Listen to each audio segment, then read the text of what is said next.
যা থেকে উত্তরণের কোনো পথ আমার সামনে খোলা নাই। এমন কোনো আমল শিখিয়ে দিবেন যে আমলের মাধ্যমে এই ভয়াবহ বিপদ থেকে আমি রক্ষা পেতে পারি?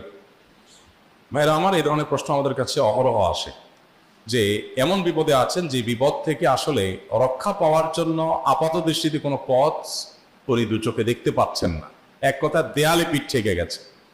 তো এরকম পরিস্থিতিতে একজন ইমানদার আল্লাহ রাব্বুল আলামিনের কাছে তার এই সমস্যাকে তুলে ধরবার জন্য কয়েকটা আমল আমরা বলতে পারি, যে আমলগুলোর মাধ্যমে আল্লাহ তাআলা ওই অসম্ভবকে তার জন্য সম্ভব করবেন ইনশাআল্লাহ। এবং এই আমলগুলোর চর্চা আমার জীবনে আমি করে দেখেছি, এগুলোর প্রয়োগ করে দেখেছি, আমলগুলো করে দেখেছি। আলহামদুলিল্লাহ, যেখানে মনে হয়েছে এই সমস্যা বাহ্যিকভাবে সমাধান যোগ্যই না, আল্লাহ তাআলা সেটাকে অলৌকিকভাবে সমাধান করেছেন। কিন্তু আমার জীবনে বহুবার আমি দেখেছি। এরকম 4টা আমল আছে যেগুলো আমরা কোনো বিপদে পড়লে, নারী হোক, পুরুষ হোক, পারিবারিক হোক, আর্থিক হোক বা নিরাপত্তা সংশ্লিষ্ট হোক, যে কোনো সমস্যা হোক, যদি আপনার মনে হয় যে দেয়ালে পিঠ থেকে গেছে, কেউ কিছু করতে পারছে না আপনার জন্য, আপনি পরিপূর্ণ ইয়াকিনের সাথে, দৃঢ় বিশ্বাসের সাথে এই 4টা আমল নিয়মিত করবেন। এবং আমি বহু মানুষকে পার্সোনালি এটার পরামর্শ দিয়েছি, ওনারা আমল করেছেন, আমল করে উপকৃত হয়েছেন। এরকম বহু মানুষ আছেন, বৃদ্ধ মানুষ, বাবা ক্যান্সারে আক্রান্ত হয়েছেন অনেক দেরিতে, আল্লাহ তাআলা অলৌকিকভাবে সাহায্য করেছেন। হ্যাঁ, কখনো যদি আল্লাহ তাআলা এই আমলগুলো করার পরও আমার বিপদ দূর না করেন, তাহলে হয় আমার আমলের মধ্যে কোনো ত্রুটি ছিল, অথবা আমার এই বিপদ দূর না হওয়ার মধ্যে আমার জন্য কোনো কল্যাণ নিহিত ছিল। আল্লাহ তাআলা আমার দোয়া কবুল করে যে উপকার হতো তার চেয়ে বেটার কিছু হয়তো আমাকে দিবেন, এই ইয়াকিন একজন ইমানদারের থাকবে। সেই 4টা আমলের 1 নম্বর হলো ইস্তিগফারের আমল। ইস্তিগফার, আপনি ফেসে গেছেন কোনো জায়গা, কোনো উপায় পাচ্ছেন না, আপনি ইস্তিগফার করতে থাকেন। আস্তাগফিরুল্লাহ ওয়া আতুবু ইলাইহি, আস্তাগফিরুল্লাহ ওয়া আতুবু ইলাইহি, আস্তাগফিরুল্লাহ ওয়া আতুবু ইলাইহি, আস্তাগফিরুল্লাহ, আস্তাগফিরুল্লাহ, আস্তাগফিরুল্লাহাল্লাযী লা ইলাহা ইল্লা হুয়াল হাইয়ুল কাইয়্যুম ওয়া আতুবু ইলাইহি ওয়া লা হাওলা ওয়া লা কুওয়াতা ইল্লা বিল্লাহ। اللهم أنت ربي لا إله إلا أنت خلقتني وأنا عبدك وأنا على عهدك ووعدك ما استطعت أعوذ بك من شر ما صنعت أبوء لك بنعمتك علي وأبوء لك بذنبي فاغفر لي فإنه لا يغفر الذنوب إلا أنت সাইয়্যিদুল ইস্তিগফার। এভাবে যে কোনো ইস্তিগফার করতে থাকেন, আপনি বেশি বেশি করে আল্লাহর কাছে ইস্তিগফার, ক্ষমা প্রার্থনা করতে থাকেন, খুব বেশি। আপনার 2 ঠোঁটে অনবরত আপনি চাইতে থাকেন আল্লাহর কাছে ক্ষমা। এই ইস্তিগফার সম্পর্কে নবী করিম সাল্লাল্লাহু আলাইহি সাল্লাম বলেছেন, মান লাজিমাল ইস্তিগফার, যে ব্যক্তি ইস্তিগফারকে আঁকড়ে ধরবে, আঁকড়ে ধরা মানে কি, এটা ছাড়বে না, সে করতেই থাকবে অনবরত। টয়লেটে যাওয়ার সময়টা, ঘুমের সময়টা, খাওয়ার সময়টা বাদে, অবসর নামাজের সময়টা বাদে সারাক্ষণ সে ইস্তিগফার করবে। এরকম যদি কেউ করে, আল্লাহ রাব্বুল আলামিন জাআলাল্লাহু লাহু মিন কুল্লি হাম্মিন ফারাজা ওয়া মিন কুল্লি দীকিন মাখরাজা, সকল পেরেশানি থেকে, সকল টেনশন থেকে বের হওয়ার পথ আল্লাহ তাআলা অলৌকিকভাবে তার জন্য আবিষ্কার করে দিবেন। এবং আমি আমার জীবনে যেটা বলেছিলাম, বিস্তারিত বলতে চাই না, এরকম পরিস্থিতি আসছে যে চোখের সামনে কোনো আপাতত রক্ষার কোনো পথ আর খোলা নেই, এমন ভয়াবহ বিপদ। ইস্তিগফার করতে করতে এমন ভাবে আল্লাহ তাআলা সাহায্য করেছেন যে এটা কল্পনা করলেও মনে হয় যে স্বপ্নের মতো। কিভাবে এখন এই লোক এই জায়গায় আসলো আমার সাহায্যের জন্য, এই লোক তো এটা আমি এই জায়গায় আসার কথা না, ঠিক উনি এসে হাজির হয়ে গেলেন এবং উপকারটা, আমার সমাধানটা হয়ে গেল সমস্যা। তো আলহামদুলিল্লাহ, বহুবার আমি পরীক্ষা করেছি, আর আমার পরীক্ষার 2 পয়সার দাম নাই। হাদিসে বলা আছে, গ্যারান্টি দেওয়া আছে, আমার পরীক্ষা করলি কি না করলি। তাহলে একটা আমল হলো কি, ইস্তিগফার। সব সময়ের জন্য এটা কন্টিনিউয়াস করবেন, আর এমনিও অবসর সময় ইস্তিগফার করবেন। আরবদের মধ্যে সৌন্দর্য আছে, তারা বিভিন্ন ডাক্তারের ওয়েটিং রুমে বা বিভিন্ন জায়গায় মানুষ যেখানে অপেক্ষা করে পাবলিক প্লেসগুলোতে লিখে রাখে ইস্তিগফার করুন, আপনার হাইওয়েগুলোর পাশে লেখা থাকে ইস্তিগফার করুন। এবং তারা আসলে একটু পরপর দেখা যায় ইস্তিগফার করে। ভালো মন্দ গুণ সবার মধ্যে আছে, তাদের এই ভালো গুণটা আছে, ইস্তিগফার বেশি বেশি করা। আমরা ইস্তিগফার সচরাচর এইভাবে অনবরত অবসর সময় করার অভ্যাস অনেকের মধ্যেই নাই। আমরা এটা চালু করবো ইনশাআল্লাহ। বিশেষ করে যখন কোনো সমস্যা হবে, তখন ইস্তিগফার চলতে থাকবে মুখে অনবরত, ধীরে ধীরে মহব্বতের সাথে নিজেকে, নিজের পাপ অপরাধগুলোর কথা স্মরণ করে আল্লাহর কাছে মাফ চাইতে থাকবে, পেরেশানি দূর হবে ইনশাআল্লাহ। 1 নাম্বার 2, দুরুদ। নবী করিম সাল্লাল্লাহু আলাইহি সাল্লামের প্রতি দুরুদ পাঠ করা, এটা যদি আপনি নিয়মিত করতে থাকেন মহব্বতের সাথে, আল্লাহুম্মা সাল্লি আলা মুহাম্মদ ওয়া আলা আলি মুহাম্মদ কামা সাল্লাইতা আলা ইব্রাহিম ওয়া আলা আলি ইব্রাহিম ইন্নাকা হামিদুম মাজিদ, আল্লাহুম্মা বারিক আলা মুহাম্মদ ওয়া আলা আলি মুহাম্মদ কামা বারাকতা আলা ইব্রাহিম ওয়া আলা আলি ইব্রাহিম ইন্নাকা হামিদুম মাজিদ। আপনি একবার ছোট দরুদ যদি পড়েন সাল্লাল্লাহু আলাইহি ওয়াসাল্লাম, সাল্লাল্লাহু আলাইহি ওয়াসাল্লাম, আল্লাহুম্মা সাল্লি আলা মুহাম্মদ ওয়া আলা আলি মুহাম্মদ, শুধু এইটুকু পড়েন। জাযাল্লাহু আন্না মুহাম্মাদাম মা হুয়া আহলু, শুধু এইটুকু পড়েন। আপনি এভাবে যেই কোনো দরুদ নবী করিম সাল্লাল্লাহু আলাইহি ওয়াসাল্লামের প্রতি যদি পড়েন এবং করতে থাকেন অনবরত, ইস্তিগফারের পাশাপাশি দুরুদের ক্ষেত্রে নবী করিম সাল্লাল্লাহু আলাইহি ওয়াসাল্লাম বলেছেন যে এইটা তোমার জন্য যথেষ্ট হয়ে যাবে। তুমি যদি আল্লাহর কাছে আর কোনো দোয়া করতে না পারো, শুধু দুরুদটা পড়ো, তোমার সব পেয়ে যাবে, কিচ্ছু লাগবে না। এক সাহাবী বলছেন, রাসূলুল্লাহ আমার দোয়ার মধ্যে দুরুদ কত পার্সেন্ট রাখবো? আমি তো আমার অনেক কিছু আল্লাহর কাছে চাইবো, দুরুদ মানে তো নবীজির জন্য দোয়া, মানে আমার জন্য তো আমি দোয়া করবো, আপনার জন্য দোয়া কত পার্সেন্ট করবো? 1/3, 1/4, তারপরে হাফ, এভাবে বিভিন্ন পার্সেন্টেজ বলছিলেন তিনি। নবী করিম সাল্লাল্লাহু আলাইহি ওয়াসাল্লাম বলেছেন যে এর বেশি করতে পারলে আরো ভালো, আরো ভালো। তো ভদ্রলোক এর বেশি, ওই সাহাবী রাদিয়াল্লাহু তাআলা আনহু, তিনি এর বেশি বাড়াতে বাড়াতে বাড়াতে বাড়াতে একটা পর্যায়ে বলছেন যে আমি সব দোয়া আপনার জন্য করি।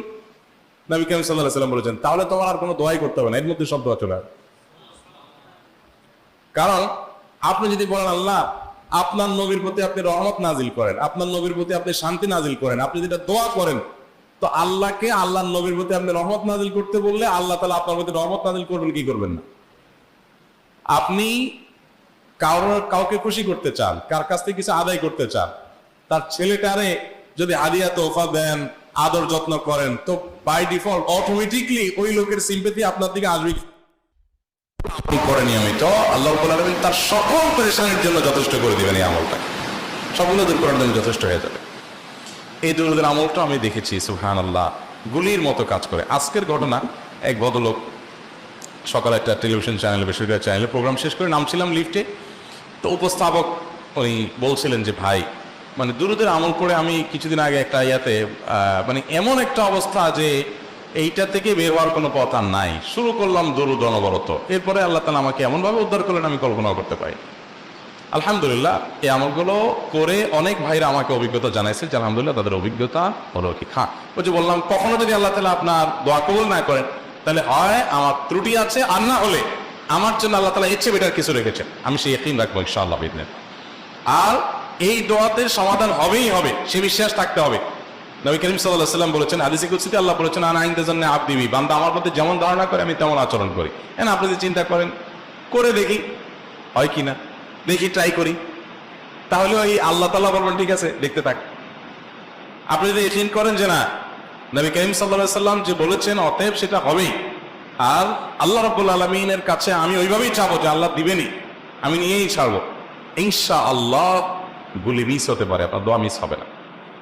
ওই ইয়াকিন, ওই ঈমান আমার মধ্যে আনতে হবে, চেষ্টা করবো তো ইনশাআল্লাহ। তাহলে দুইটা আমল হলো ইস্তিগফার আর দুরুদ। 3 নম্বর আরেকটা আমল হলো দোয়া ইউনুস। দোয়া ইউনুস, লা ইলাহা ইল্লা আন্ত সুবহানাক ইন্নী কুনতু মিনাজ জালিমিন। বেশি বেশি পড়তে থাকবেন, যখন বিপদে পড়বেন ইস্তিগফার আর দুরুদ পড়বেন সবচেয়ে বেশি, আর মাঝে মধ্যে দোয়া ইউনুস, লা ইলাহা ইল্লা আন্ত সুবহানাকা ইন্নী কুনতু মিনাজ জালিমিন। আল্লাহ সুবহানাহু ওয়া তাআলা কোরআনে কারীমে এই দোয়ার পরে বলেছেন ওয়া কাযালিকা নুনজিল মুমিনিন।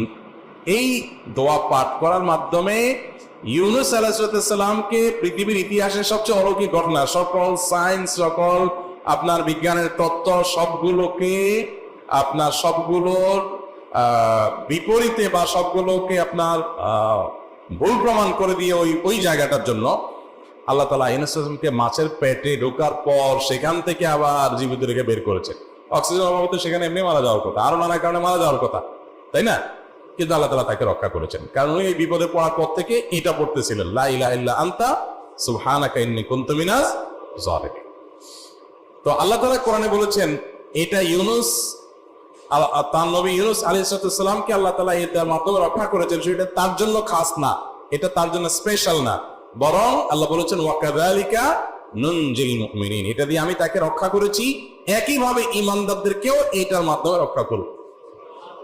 এটা বড় অস্ত্র পেয়ে গেলাম। দোয়া ইউনুস বেশি বেশি করবো ইনশাআল্লাহ, লা ইলাহা ইল্লা আনতা সুবহানাকা ইন্নী। আমার দেশে আবার দেখা যায় বিপদ হয়ে গেলে তখন হুজুর মনে করে যে ভাই আপনারা সবাই মিলে এটা 1 লাখ বার পড়ে দেন, 100 লাখ বার পড়ে দেন, টাকা দিমু আপনারা পড়ে দেন। আপনারটা আপনি করবেন ভাই, হুজুরদের কাছে দোয়া চান সমস্যা নাই, আর হুজুরদেরকে খাটায়া টাকা দিবেন করে, এমনি টাকা দিবেন না দিয়া। আর এই দোয়া নিজে নিজে করতে থাকবেন। ইউনুস আলাইহিস সালাম ওই সময় কি লোক ঠিক করছিলেন যে ভাই আপনারা সবাই দোয়া ইউনুস পড়েন, আমি গেলাম? আমি মাছের পেটে গেলাম, আপনারা বসন সভা দেওয়ার পড়া দেওয়ান করছেন উনি, ওনারটা অনেক করছেন, তো আপনারটা আপনি শুরু করবেন। দোয়া ইউনুস না। 4 নম্বর আমল হলো ইয়া দাল জালালি ওয়াল ইকরাম, এটা বিশেষ করে পাঠ করবেন। নবী করিম সাল্লাল্লাহু আলাইহি ওয়াসাল্লাম বলেছেন আলিজু বিয়াজাল জালালি ওয়াল ইকরাম, ইয়াজাল জালালি ওয়াল ইকরাম, এটাকে তোমরা আঁকড়ে ধরবে। ইয়াজাল জালালি ওয়াল ইকরাম মানে কি? এটা আল্লাহকে ডাকা, আর কিছু না। এবং হাদিসে বর্ণিত দোয়া, এটা মাসনুন দোয়া।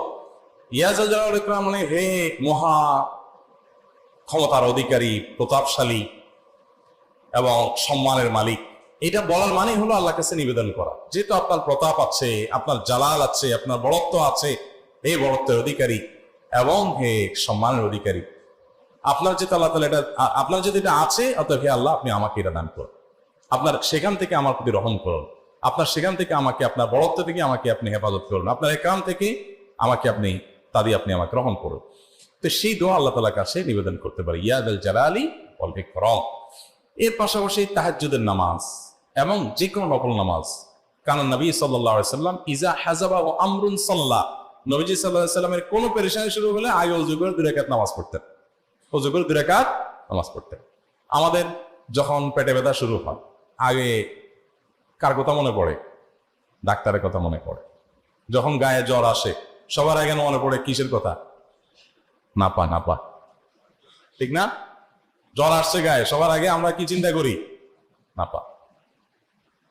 নাপা আপনি চিন্তা করেন, খান, নিষেধ না তো, ওষুধ গ্রহণ করা সুন্নত। নবী সাল্লাল্লাহু আলাইহি ওয়াসাল্লাম নির্দেশ করেছেন ওষুধ সেবন করতে, আপনি করেন, ভালো কথা। কিন্তু ইমানদার সবকিছুর আগে, ব্যথা আসছে তাহলে ব্যথার জন্য একটা ওষুধ দোয়া শিখেছেন, দোয়াটা আগে করবে, পাশাপাশি ওইটা করবে, এলো ইমানদারের কাজ। আমরা আজকাল ইমান থেকে অনেক দূরে সরে গেছি। আল্লাহ আমাদের সেই ইয়াকিন দান করুন। তাহাজ্জুদের সময় দোয়া অনেক বেশি দোয়া করবে। তাহলে 4টা আমল ইনশাআল্লাহ আপনাকে এই ভয়াবহ বিপদ থেকে উদ্ধার করার জন্য সাহায্য করবে ইনশাআল্লাহ। সেই ইয়াকিন নিয়ে করবেন। সেই সাথে as-সাদাকা তারুদ্দুল বালা, দান সাদাকা করা, অন্যান্য যে আমলগুলো আছে টুকটাক সেগুলোর সাথে সাথে চালান। বাকি এই 4টাকে বেসিক্যালি একটু জোরালোভাবে করতে থাকে।